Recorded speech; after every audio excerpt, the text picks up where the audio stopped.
Ignition sequence starts. 6, 5, 4, 3, 2, 1, 0. Liftoff. We have a liftoff.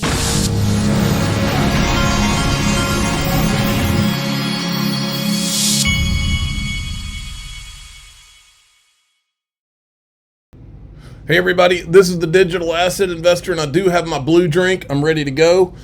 Today in the group, this you're not going to want to miss this one. It is and has always been about the XRP, not just XRP, but the XRP price. And I'm going to show you something in the group that I'll bet most of you have never seen before, and it makes it very clear. You know, for years out here, because we talk about the XRP price and what we think it can get to and all of that stuff, we've taken criticism like, you need to talk more about building and developing and all this stuff. Okay, yeah, that's important. But guess what?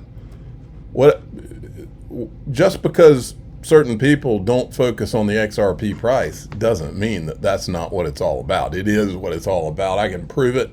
I'm going to show you in the group from the horse's mouth, okay?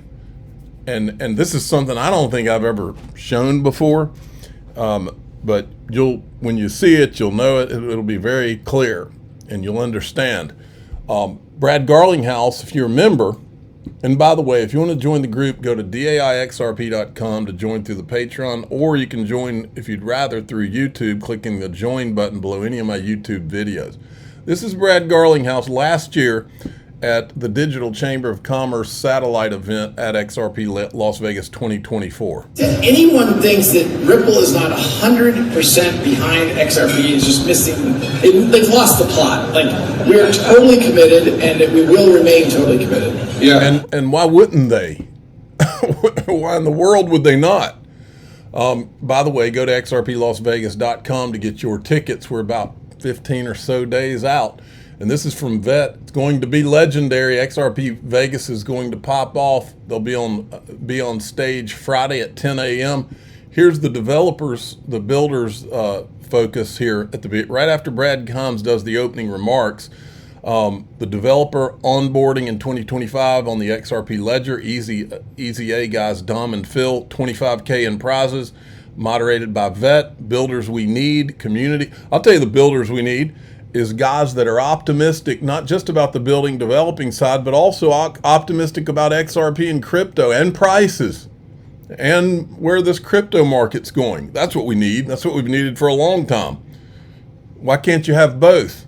First Ledger, XRP Cafe co-founder Adam Kagi, is that how you say his name? Vet, Sigma, salute. Moderator Quincy Jones. It's gonna be epic for sure. Now, folks, if you haven't done it yet, you can tell this market is just rumbling. You need to go get your Caleb and Brown account open and get whatever you're going to transfer in. If you're going to use it for trading and use it for your exit strategy, you can call these guys. You can get on the phone with them and tell them what you're trying to do, how you want to do it. They can tell you what kind of orders you can utilize, and while you're waiting, you'll have institutional grade custody. Okay. Go to xrpwealth589.com and it will forward you right to my Caleb and Brown page called Sign Up, and click Sign Up today. The market is pulled back a little bit, not anything major. It's kind of boring right now. Today, just so you know, Consensus 2025, which is in Toronto this year, is kicking off. I didn't see Brad Garlinghouse on the list. We got Charles Hoskinson, Eric Trump's going to be there, Dave Portnoy is going to be there, Kevin O'Leary, Adrian Harris, you remember her, Superintendent, New York Department of Financial Services. Let's see, anybody else? Dan Moorhead. There's going to cheesy Anthony Scaramucci. And then there's a lot more, but there's also going to be Jack McDonald, SVP, stablecoins for Ripple. He'll be there. It's actually running live. If you go to CoinDesk's feed on X, it's going to be live for today, tomorrow, and the next day, I believe. Look at this. CryptoQuant reports XRP seller absorption on Binance, signaling a potential breakout ahead. This is great. From the Modern Investor, Riz put this out I agree with what he says here. All about crypto. This idea that BlackRock, Fidelity, blah, blah, blah, blah, that they're only all into just the ETFs. No, you're probably absolutely insane. These people have been buying these coins for a very long time. They hold it in subsidiaries of shell companies of subsidiaries of shell companies all over the place. You are just now seeing the securitized version that you have access to. So it's clear that they've been into XRP and probably talking with Ripple for a very long time. It's just that when we do get word from BlackRock that they are filing for it, the price is going to go insane. The other part is that, like, we're also here. We're in May, almost June. If we get a bunch of these like filings actually going through, the price is going to go insane. I don't know if you've been paying attention to XRP's price, but it wouldn't require much at this point for XRP to actually become the number 2 coin again. All right, I agree with him. Then we've got this about, now this guy's saying Bitcoin. You just gotta see through all that and think XRP. I don't know if he's doing it on purpose, but yeah, they're crashing they're ushering in a new era of sound money.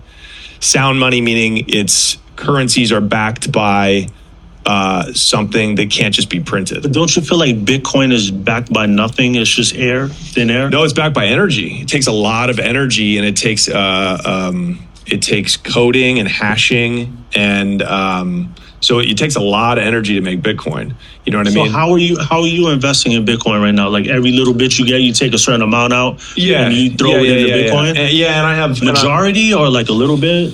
Yeah, probably like now, especially now. So I just dumped, I got out of the stock market like a couple months ago because I knew this was coming. And so yeah, I own some gold stock, but most of it I either keep cash but yeah, probably 60% of my net worth's in Bitcoin. So if I have money in the S&P, I should just take it out and put it in Bitcoin? Yeah, I would. So it's going to jump up a little bit, but by the end of the year, there's going to be a huge 40 or 50% correction. So I would dump the S&P like as soon as you're not going to lose money out of it. Yeah, I would dump it. Okay. Yeah, I just dumped like some NASDAQ today after it shut because it was down like 15% and it shot back up. So I saw that and I was like, because I'm trying to like mitigate my losses on that. Did you learn all this, bro? Bro, I've always been fascinated by economy and money and capitalism. And that's what got me started on my journey into selling drugs in the first place. I just love business. I was like, man, how does this underground economy work? How do buyers find sellers and blah, blah, blah. And it's just over the years. And with the advent of YouTube, you can learn everything and anything on YouTube. So there's no excuse anymore. Besides, like you can choose to not be ignorant because it's infinite information and then it's going to keep becoming more infinite. So, yeah, it's just literally, I learned everything about Bitcoin in particular, starting with YouTube. And that's what started getting me reading. And now sometimes I go to conferences and so you need to come to XRP Las Vegas and do some XRP reading, buddy. Yeah, and because this is the big lick. This is where my grandkids will be just beyond rich because of what I'm buying now.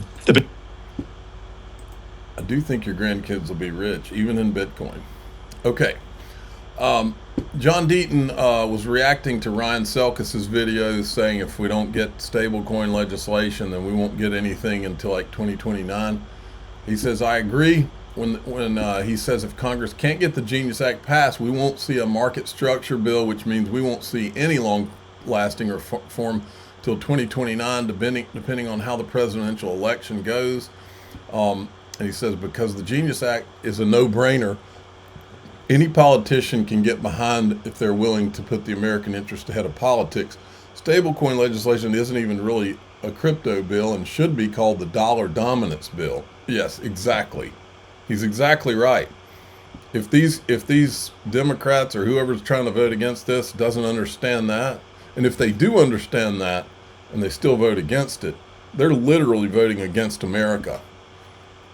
And here, this is Ron Hammond, who's a lobbyist up there in D.C., and he lays out what's really going on with the bills. There's different camps. There's some folks saying, hey, given all the politics and now partisan nature around stablecoins, for example, maybe it's just easier to have one bill. The problem with one bill, though, is that amendments can happen on the fly. You really don't know what the final product is. And in some cases, if you want to get the most clear legislation, a party controlling both chambers of Congress is the perfect time. That's you can get the most clear language, the least amount of amendments that can mess up and creates an ambiguity that kicks it over to the regulators. And so hypothetically, this is the best time to do a market structure bill on really weedy topics like decentralization. On the other hand, there's a situation where maybe the political appetite is just to do stablecoins, and if you run the risk of not getting to market structure, or there's not political will to get market structure done, then you're sitting dead in the water and you waste an opportunity, and now it's all on the agencies to do everything that we've waited for years for Congress to do. And so that's why some people are saying, hey, let's just do one bill. Let's get as much as we can from both these very important bills for the industry, and let's have a vote before August. It seems like the one bill strategy might be winning,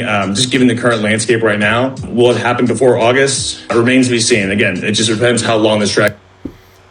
Okay, so that's what's going on. Here is Jeremy Allaire. They've just created the Circle Payments Network. What if Ripple comes out of nowhere and buys these guys? Circle Payments Network for global money movement is built around ultimately being able to serve almost any use case for money movement in the world. Our vision here is that actually it was Ripple's vision. An internet-based on-chain payments network can support everything from a consumer transaction for 25 cents for a digital good in a Web3 game to the largest banks in the world moving capital between their desks and exchange platforms where they're putting on huge interest rate derivatives positions and everything in between. This can support retail scale to institutional use cases over time. So the vision is that this kind of money movement layer, unlike past money movements layer, is very, very scalable in terms of its utility and its use case, which we already see today with stablecoin money. I've always wondered, because when they floated the idea of Ripple, they floated out that, or they leaked out, that Ripple had offered $5 billion or $6 billion to buy Circle. Remember, Circle had filed for an IPO, and I think they were having trouble getting a valuation they wanted. You have to wonder if this is how the game's played. Maybe Ripple did Circle a favor when that offer was leaked, because now they've got a baseline to get a higher valuation. That's part of what my thought pattern was. Look at this from Smoke, May 9th, 2025. Federal Reserve Bank of Boston confirms that Tether holds a portion of its reserves in risky assets. Now, how can you be a stable coin if you don't hold all treasury bonds and it's to make it 1-to-1, if you've got risky assets commingled? For example, Tether holds a portion of its reserves in corporate bonds and other investments that have never been revealed, by the way, that include risky assets. That makes no sense for them to bring that into the fold in the stablecoin legislation. And finally, this is a make or break year. But I think where the most of the growth is going to come from is the big Web 2 companies, if you will, all the major brands that people know around the world.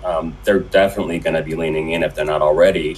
We're getting a lot of inbound from companies that were very conservative even just a year ago. Yeah. Leaning in and saying, like, we got to get to this action. Like, stablecoins are real. We don't want to miss out. And this is no longer about, just reaching out to the crypto audience. This is about a fundamental transformational shift from, a US dollar, a fiat-based system to a much more technologically advanced unit of value that we're calling stablecoins. It's going to be a make or break year for a lot of brands. And this is the year to plant flags, in my opinion. Okay. So we're going to go into DAIXRP.com, and I'm going to show you the proof. And I'll bet most of you have never seen this. There's two things I'm going to show you that are right from the horse's mouth, and you'll know very clearly that the XRP price is and always has been the plot. Go to DAIXRP.com if you'd like to join through the Patreon, or click the join button below any of my YouTube videos, and you can join through there if you'd prefer. I'm the digital asset investor. I'm not an investment advisor. This is for entertainment purposes only. Please subscribe, hit the like button, tell your friends and family. Here we go.